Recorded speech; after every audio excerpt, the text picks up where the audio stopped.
What is up, designers? My name is Ron Segal. Welcome back to What's Poppin' in Design. And we're going to cover everything that you need to know about what happened last week in web design. Let's dive right into it. So I want to get started with talking about Systemflow. This was just launched a few days ago by my friends Greg and Matt. And basically, this is a framework to connect Figma and Webflow. And if you work with this framework, then taking your designs from Figma and implementing them in Webflow should be so much faster. Let me basically show you how this looks like. So there's this doc that has tons and tons of components, right? And you have a Figma template doc that consists all of them, and you also have a Webflow project. This is the project that has all of these symbols. So that's how you share the components. And basically, let's say you've used this kind of component in your design, you can just come here and copy the name of this component. You can come into your Webflow project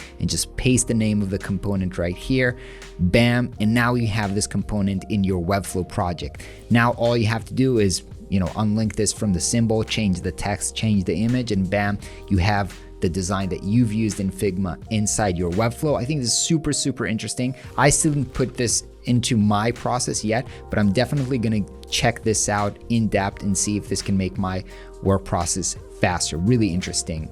The second thing is Lottiefiles came up with a desktop this week. And so if you're not familiar with Lottiefiles, basically Lottie are these After Effects animations that you can put in your web projects, and of course it's super easy to put them inside your Webflow project.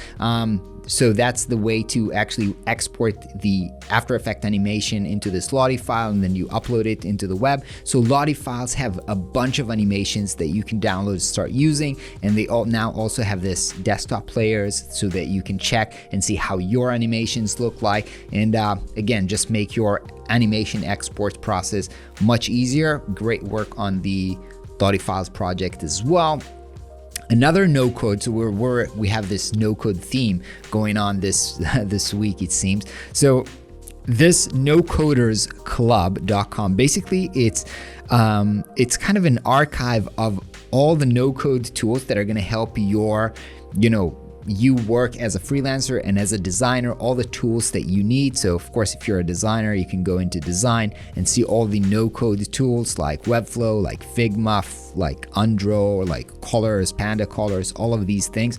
One of the ones that I've been looking at lately is how you can develop mobile apps without code. So you have all the different solutions here. If you need online stores, so that's a really nice kind of collections that can be really useful for you. So go check this out. You can also add your own tool here. And the last thing that I want to show you this week is again from Fast Company,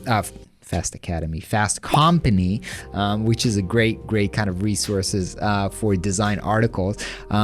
So what happened, we all know about the new Google logos debacle and like how everybody hates them because with this new redesign, you can't really tell the difference. But that is not the only problem. What this designer, Evan, came to understand is, it looks like these colors actually overlay one another, but it actually makes no sense, right? If you put red on top of blue, it's not gonna come up with a darker red. If you put red on top of green, it's not gonna make a yellow, right? So he actually recreated the logo with the actually right color combination, the way that it should be. And it's really funny. I mean, obviously Google did it for a reason. That's how they wanted the mix of colors to be. Maybe they wanted red to be more dominant. They cared more about this than the actual how colors blend in real life.